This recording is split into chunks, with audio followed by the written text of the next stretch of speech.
Let's start this session with a recent story from the museum public relations world, which is a bit funny but also maybe a little disturbing or maybe just gimmicky.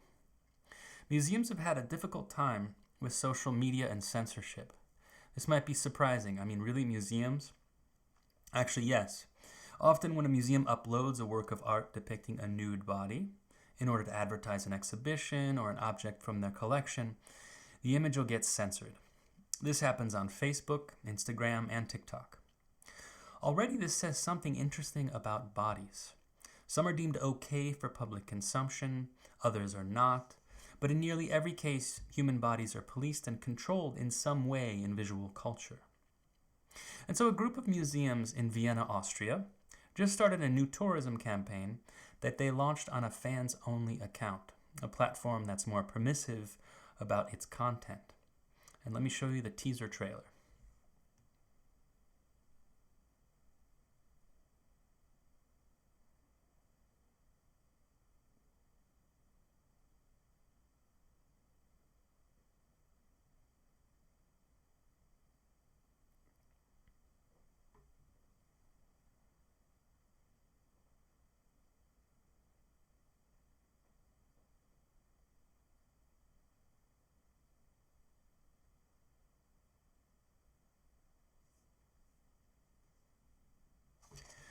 On the one hand, they're making fun of social media platforms that censor great works of art. They're doing this by doubling down on the sexy or pornographic aspects of the work, largely through the slow panning of the camera and the striptease-like video. In this way, they're ridiculing the idea that great works of art are images that can cause offense in need of censorship. And yet this approach seems to have its cake and eat it too, because these museums are clearly using references to sexuality as a way to sell tickets. They could have just as easily promoted their artworks on fans only in a different way, without invoking the language of striptease and sex. But maybe that's not really a big issue, and the argument could be made that sexuality should be a normal and healthy part of social discourse, and that sex work needs to be destigmatized. This is all part of the conversation that's currently underway, especially in progressive politics. But maybe the bigger issue is that this video uses language and visual cliches that recall a history of objectifying bodies. Even if sex is destigmatized, surely the artworks we just saw shouldn't be understood as simply sexual. There's also the fact that yes, in art history there are many instances where human bodies, especially female human bodies, really have been treated simply as objects to be looked at and enjoyed, often by male viewers.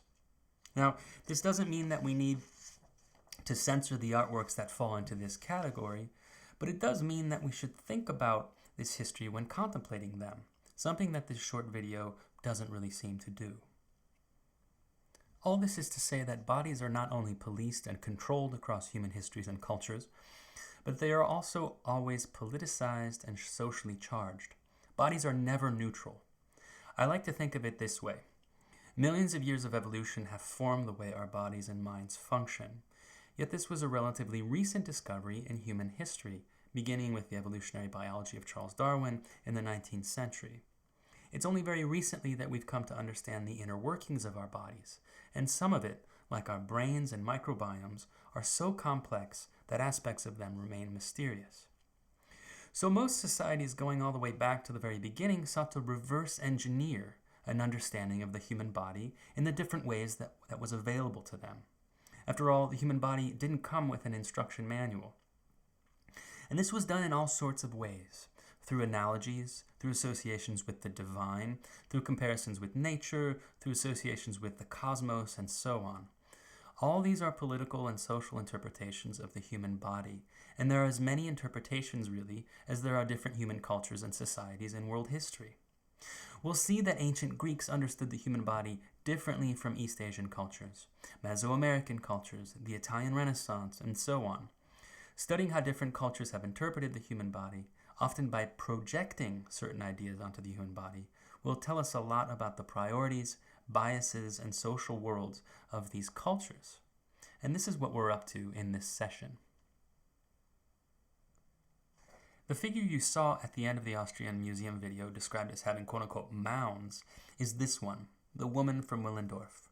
This is one of the oldest sculptures known to us, It was discovered in 1908 by an archaeologist near the village of Willendorf in Austria, hence the name. You might also see this figurine called Venus of Willendorf, which was a much more common name for her in the past, though it's not an accurate designation. Scholars simply assume the figure had to do with love, sexuality, and desire, so they called her Venus after the Roman god of such things. But of course, this is a prehistoric object, and the Greco-Roman gods had yet to even be invented when it was made. And so this is another example of projecting certain ideas onto human bodies in order to make sense of them. It was made some 24 to 22,000 years ago and arrived well before any form of human writing, which means that we have no written record of this sculpture, nor of the peoples who made her. We have no idea what name they called her, if they even had a name for her. All we have to go on is the object itself. And so what have art historians and archaeologists gleaned from it? Well, she's only 4.5 inches high and doesn't have any feet, which likely means that she was meant to be held in the palm of a hand. Since prehistoric human communities were nomadic and had to travel light, this makes a lot of sense. There have been other discoveries of similar sculptures from this time period, and they all seem to have similar features. They're small and they're representative of women. She's made of limestone and was once painted with red ochre, a pigment made from natural occurring clay. She has no facial features and seems to be wearing a knit cap, or perhaps her hair is braided in a pattern. Historians aren't really sure. I already said she's missing feet, and her arms are also minimized. But what has been maximized for effect and emphasis are her breasts, her midsection, her vulva, and her thighs. Because of these accentuations, scholars believe this figurine was not directly about love and sexuality, but had more to do with fertility and birth. The biological origin of life must have been a precarious and mysterious process to these early humans. I mean, today we know biologically how babies are made, but what did prehistoric people think? It's really amazing to think about this. And maybe the act of sex and getting pregnant hadn't even yet been correlated yet in these people's minds. Truth be told, though, we don't really know what this object meant for the people that made her. How did they use her? As a ritual object, a talisman, a good luck charm? It's unclear and we'll likely never know. Probably the safest thing to say is that for whoever made her, the female form was of some importance, as it'll be for many different artists later in history. Here's another female figure that had been misnamed as Venus, Titian's Venus of Urbino. Titian was one of the great painters of the Italian-Venetian Renaissance in the 16th century, who imported the use of oil paint from the Northern Renaissance painters, like Jan van Eyck, who you'll remember from previous sessions. He built up this figure of a nude woman reclining on her bed with many glazes of oil paint, translucent layers of pigment that coalesce into a soft and lustrous image. Along with his use of chiaroscuro, her skin and body seems to carry weight and depth, which nearly every art historian agrees adds to the degree of her seductiveness. Other signs of this? Well, there are many. For instance, there's the look on her face. She's looking right at you, but also seems to be a bit demure, with her head tilted slightly to the side, some say as a sign of inviting submissiveness. She wears a bracelet and a ring, but nothing else. She's sliding one smooth leg under the other leg. She holds a bouquet of roses that grazes the right side of her torso beneath her breast. Her hair falls delicately on her bare shoulders, and her right hand seems to be both covering her sex while also caressing it. Clearly, this painting is about the pleasures of the flesh and was coded for male viewers, though maybe not always necessarily. It was only later that she was called Venus, again as a reference to the goddess of love and desire. This was probably to make the painting more socially acceptable. In other words, it was okay to look at an idealized nude goddess, but not a specific naked woman. In truth, we're not really sure who this woman was, if she indeed was a specific person. Some art historians claim she was a famous courtesan of the time named Angela Zaffetta. A courtesan was essentially a kept mistress or prostitute to a wealthy person, in this case the Cardinal Ippolito de' Medici. He had slept with Zaffetta, and we have documents showing that he commissioned an image of a woman from Titian, which could very well be this painting. The cardinal died before its completion, and so the Duke of Urbino bought it instead. Other art historians say this painting is a marriage commemoration between the Duke of Urbino and his wife, Giuliana Varana, as a token of their consummation. Perhaps the servants in the back digging in that chest, which could be a cassone, a type of chest that holds clothing, wedding gifts, and a dowry, are references to her marriage with the Duke. The sleeping dog on the bed may very well then signify fidelity in marriage. Whatever the case might be, one thing is for sure. This painting is a visualization of the ideal female body at the time, with all its presumptions and biases. Again, remember from our first session, this is ideology. In this case, the ideology of the Western female form. Over 3 centuries later, the French realist painter Edouard Manet would pay homage to Titian's Venus of Urbino with his Olympia from 1863. It was displayed in the Salon of 1865 and created an utter scandal. This might be one of the most scandalous paintings in history. I know, from our perspective, it might not look all that risky, but that says something more about our pornographically saturated time period and visual culture than anything else. You can see how the composition echoes Titian's painting, but there are some key changes. First, the woman in the center has not been transformed into a goddess, nor is she idealized. She's quite starkly naked and not nude, and there's actually a distinction to be made between these two words. Second, her name, Olympia. This was a common name for a sex worker at the time, and the public back then would have known it. Third, she doesn't meet the expectations of most viewers who expect idealized female forms with submissive demeanors. Like the Venus of Urbino, she's looking right at you, but not in a way that's really enticing or demure. In fact, she appears to be quite sure of herself, maybe even a little bit haughty. There might be an ambiguity to her expression, but she's definitely not submissive. Then there's her left hand. If the Venus of Urbino is both covering herself modestly, while also likely fondling herself, Olympia's gesture gives the impression, sorry for the glib innuendo, closed for business. She's covering her clientele's object of desire. So with Manet, we've gone from an acceptable form of nudity through a goddess, where sex is idealized and only hinted at, to a frank depiction of nakedness and sex as a commodified transaction. All this made nearly everyone who saw this painting uneasy. For starters, the public, and especially the art critics, did not like the fact that Manet seemed to be mocking past art, and not only Titian, but the whole legacy of nudes in art history. There's more to it, though. Critics considered Olympia to be unclean, with dirty hands and feet, and a body that doesn't seem to be properly formed and modeled in paint. It's often noted that her only feature that is truly worked all the way through in the painting is her left hand, and it really is perfectly modeled and realistic. Almost everything else about her seems to be left partially unfinished to varying degrees.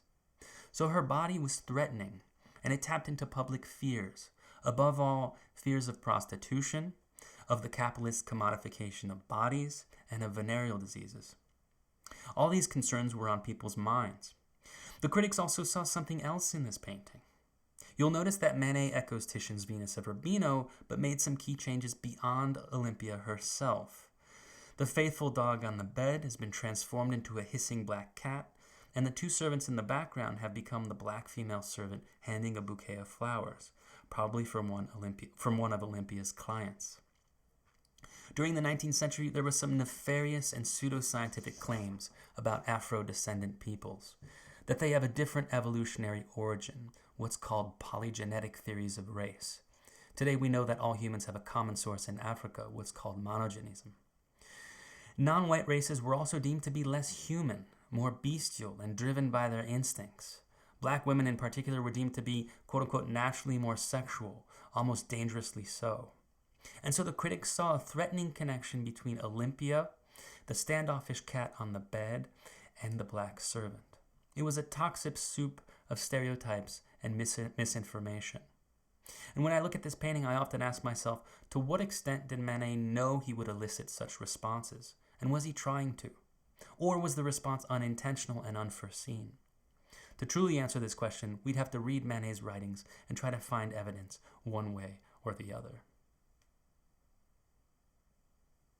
Here is a contemporary work by the South African artist and photographer Zanele Muholi, who lived the first part of a life under the racist apartheid regime.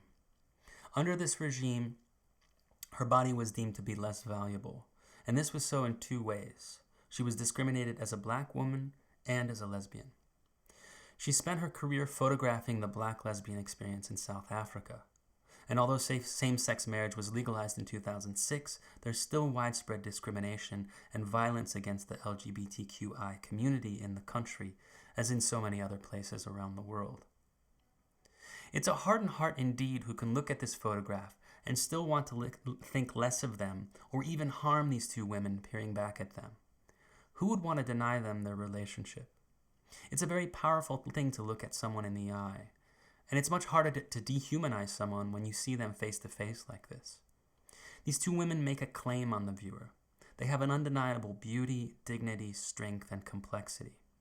And photography is an amazing medium for conveying this, because through this technology, what you're seeing is who was really there in the flesh. These faces really existed and really did look into the camera.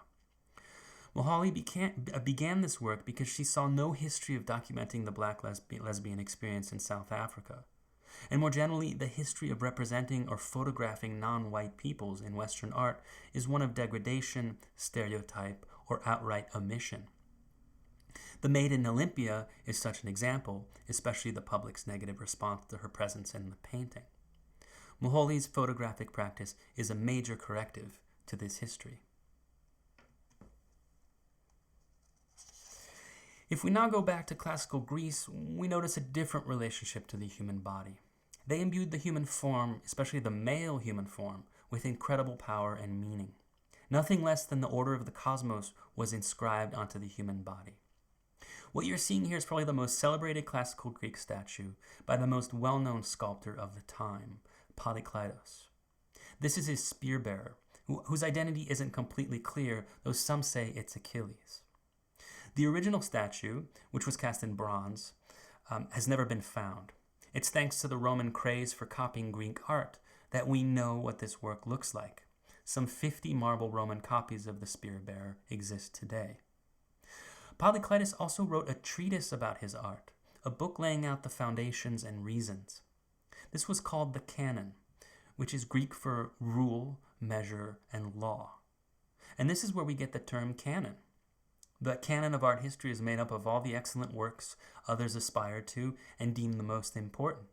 There's also a canon of music, like Bach, Beethoven, the Beatles, Nina Simone, Radiohead. The list could go on and on. Like the original statue, Polykleitos' book is also lost to history, but we do have written records that describe what it said. Above all, harmony, proportion, and symmetry were the most important aspects of his laws for art. It said that the spear bearer is built from a perfect ratio that begins with the thumb. It's the individual unit from which the rest of the body is built and measured. This means that every part of the body is mathematically proportioned with the others. But it wasn't only through mathematical ratios that Polykleitos sculpted what he deemed to be the perfect male figure. There's also the way he's positioned his spear bearer that creates a natural harmony. Notice the way his muscular limbs move to balance each other out as a whole. The right arm is straight and his opposite leg is bent, while his left arm is bent and would originally have held a spear, and his opposite leg is then straight. His hips move one way and his head and shoulders move the other. What you get is a sense of movement that at the same time feels balanced and still. And we have a term for this, contrapposto. Contrapposto is a posture of the human body when it shifts its weight to one side, really the way us humans stand most naturally. But things don't stop there. Harmony, proportion, and symmetry were deemed to be beautiful, yes, but beauty in ancient Greece was never just about what's pleasing to the eye. Beauty via mathematical proportions and ratios of the human body was thought to correspond to virtue and goodness. For Plato, beauty and geometry could even give philosophers access to divine ideas and concepts, even unlocking the proportions of the cosmos, in other words, the universe. This is often conveyed by a well-known quote from another ancient Greek philosopher, Protagoras, who said that man is the measure of all things. It was as if the keys to understanding the cosmos and the celestial bodies were contained in the male human body. This is hard for us to grasp today, since what we know about the universe is that it's basically completely indifferent to human life, and certainly doesn't correspond to the human body. All this is telling about the ancient Greek conception of the body. Gods could take on human form, and the ideal body was a perfectly proportioned one. But it's not hard to see that this can lead to certain problems, especially seeing that no really existing human body is perfectly proportioned. It's an idealization of the human body that might actually lead to individual disappointment. It's interesting to think how much this Greek conception of beauty still informs us. Maybe trying to get that perfect selfie for Instagram is an example of this. In later Christian art, the human body becomes something very different. If for the Greeks and Romans the human body represents beauty, virtue, and the cosmos, for theologians in the Christian Middle Ages, the human body was something to be very wary of, even feared, and to be placed under cautious control. The human body and the lustful, desiring, sinful pleasures of the flesh were deemed to be inferior and a danger to the immaterial soul.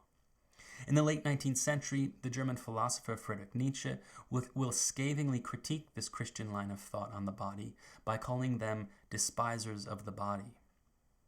With this privileging of the immaterial Christian soul, it's only natural that much of Christian art de-emphasized the body and the corporeal side of human existence.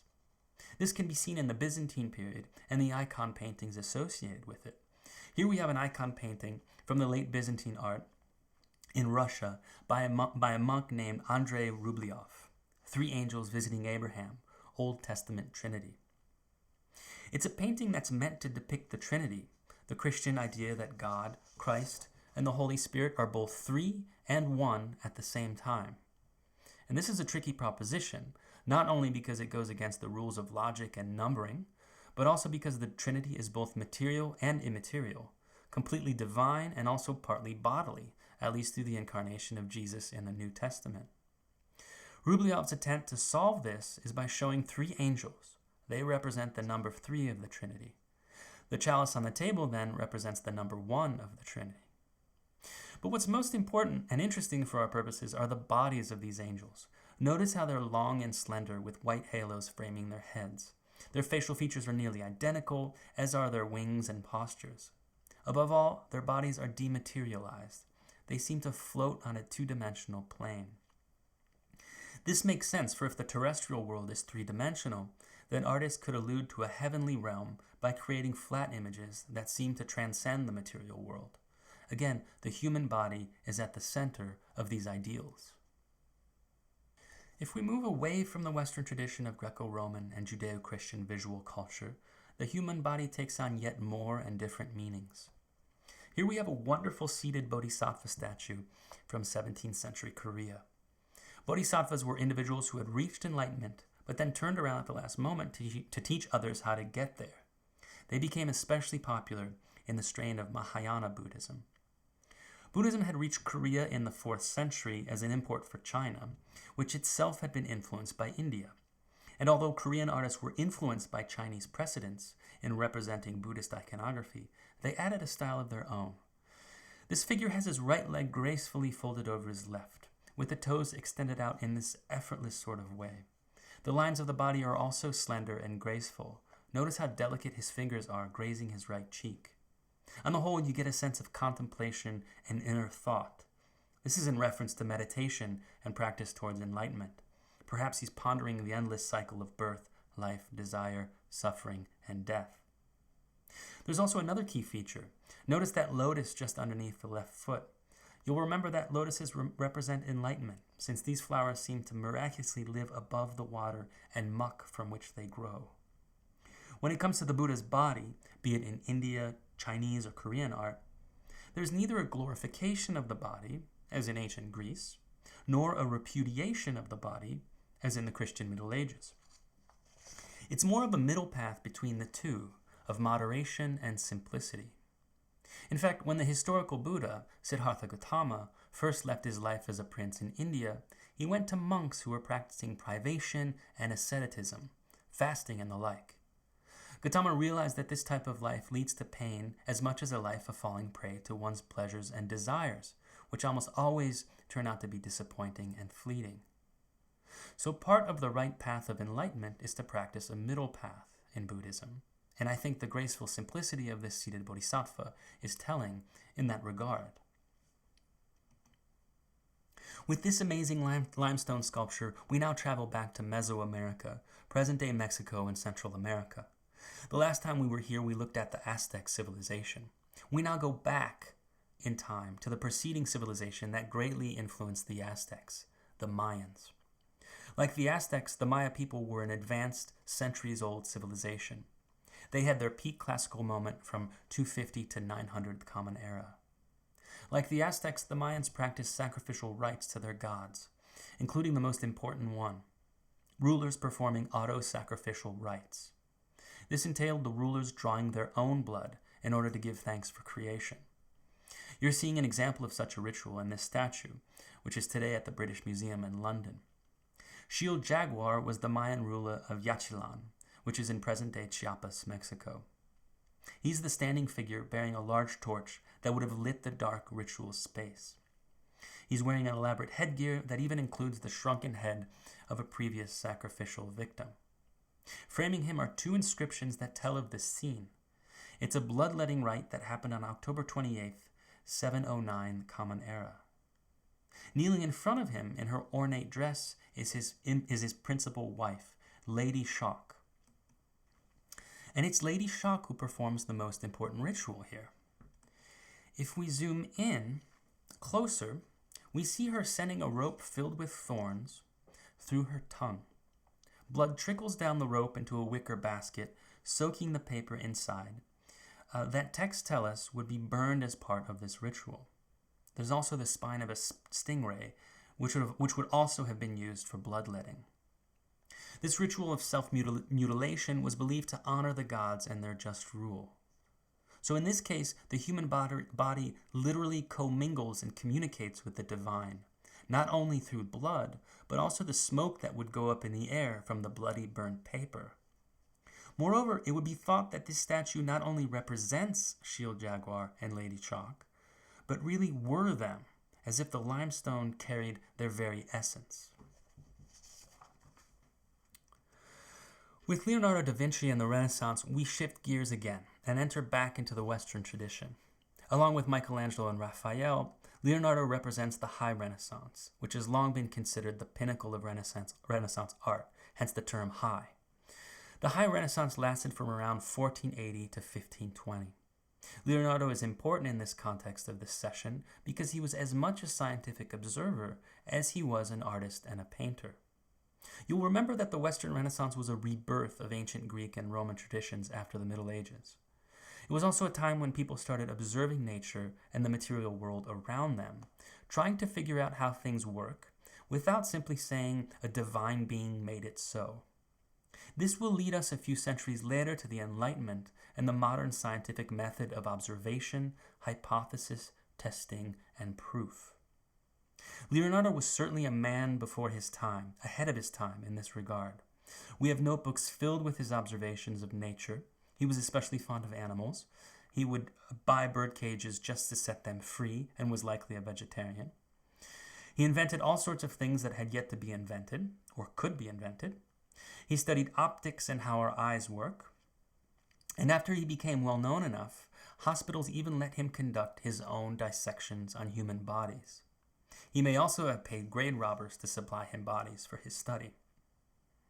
This allowed him to observe how the human body works, its muscle fibers, blood vessels, tendons, cartilage, bones, joints, and so on.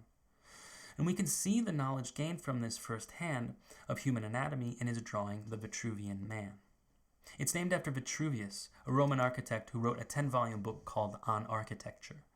In it, he claims that the human body fits within certain geometrical and mathematical shapes, namely the circle and the square. He also said that the human body should be 8 heads high proportionally. Once again, we see the Greco-Roman interest in symmetry and number, which Leonardo rekindles here in his drawing.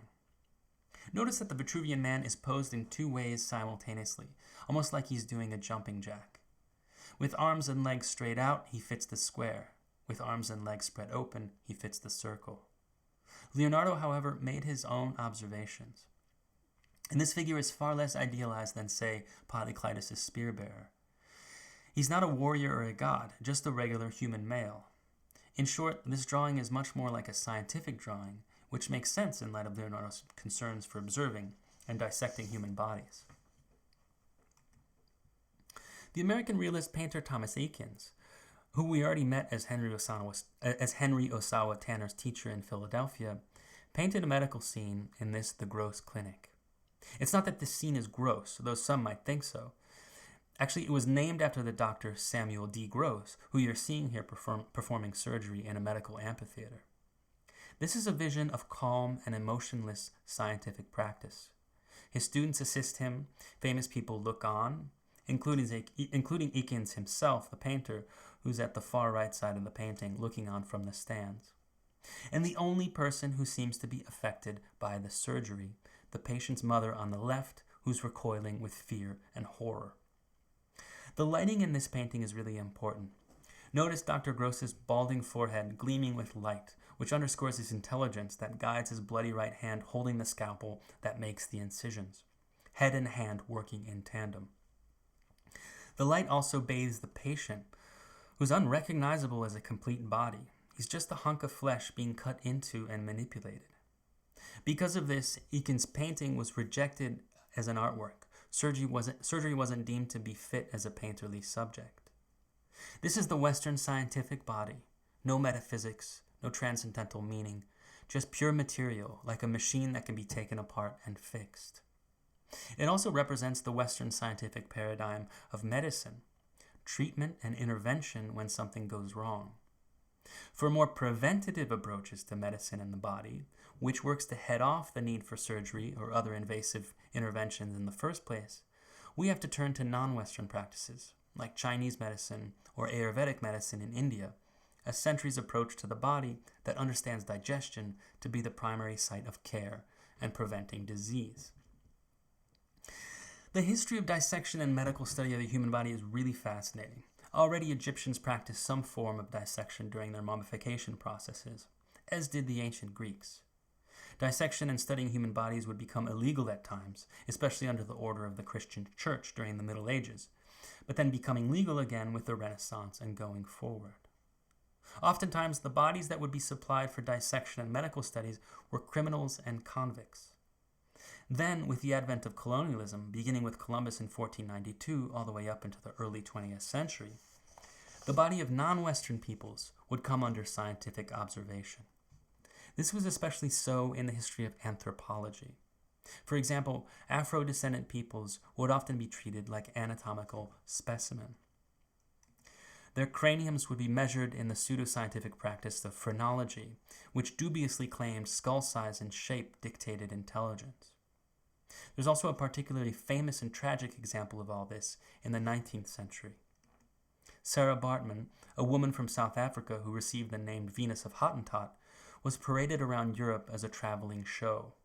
Her body shape was turned into a spectacle, like a freak show, that repelled, fascinated, and entertained Europeans. When she passed away, around age 26, her body was dissected and then preserved as a display in the Natural History Museum in Paris. It wasn't until the 1970s that her body was removed from display, and it was only in 2002 that she was finally repatriated to South Africa. This all demonstrates that the history of science can also be, at times, a history of colonialism and racism. A contemporary artist who's critiqued this history of racist colonialist displays was James Luna, an indigenous American performance artist. Performance art is when an artist uses his or her own body as the medium for their artworks. He confronted audiences with Native American stereotypes by restaging the anthropological exhibition of bodies, by displaying his own body. This was a performance work called the Artifact Piece, which was staged several times for the first time, but first was staged at the Ethnographic Museum of Man in San Diego. In the display, he included wall labels that tell stories about his body, like his scars that he says he got from drinking and fighting, and he included some of his everyday objects, like favorite records. Aside from a loincloth, he was completely naked and laid still in the box filled with sand. This is a form of contemporary art that appears in the very form that it's trying to critique. It shows how ridiculous, objectionable, and dehumanizing anthropological displays of bodies can be. Finally, we take a look at the work of Kiki Smith, a West German-born U.S. artist who was marked by the AIDS crisis in the 1980s. And I highly recommend watching the documentary film called How to Survive a Plague from 2012. It documents how artists and activists were crucial in forcing the U.S. government to take the AIDS crisis seriously, which it didn't at first, expressly because this terrible virus initially overwhelmingly affected the gay community. Smith was personally affected by the AIDS epidemic. Her sister died of the disease. Much of her work deals with the body, bodily processes that are normally not talked about or deemed to be socially taboo, and the body as a precarious thing, as fragile, as prone to aging and decay. In other words, not the ideal body that we see in so much art history and advertising, but the real body in time and space, with skin, organs, fluids, and so much else going on that it can be overwhelming to stop and think about. This is her sculpture Untitled from 1990. It shows a man and a woman sculpted from beeswax who seem to be hovering in midair just off the ground, with skin and bones hanging heavy by their own weight and gravity. Milk seeps from the woman's breasts, as does semen from the man's penis, as if they've lost control of their bodies. This is a work of profound inertia. We almost can't imagine these bodies being able to move anymore. As a medium, beeswax seems notably fragile and prone to damage, especially to the effects of temperature. So in this harrowing work, Smith seems to be giving us the impression that we're prisoners of our own bodies and its processes. Okay, so in this session, we've taken a look at a wide variety of cultural takes on the human body, from ideal and divine conceptions to absolutely material conceptions of the human form. Next session, we're going to take a similar route. We'll try to understand all the ways different cultures have understood and approached nature, and in a certain way, even created the concept of nature in the process.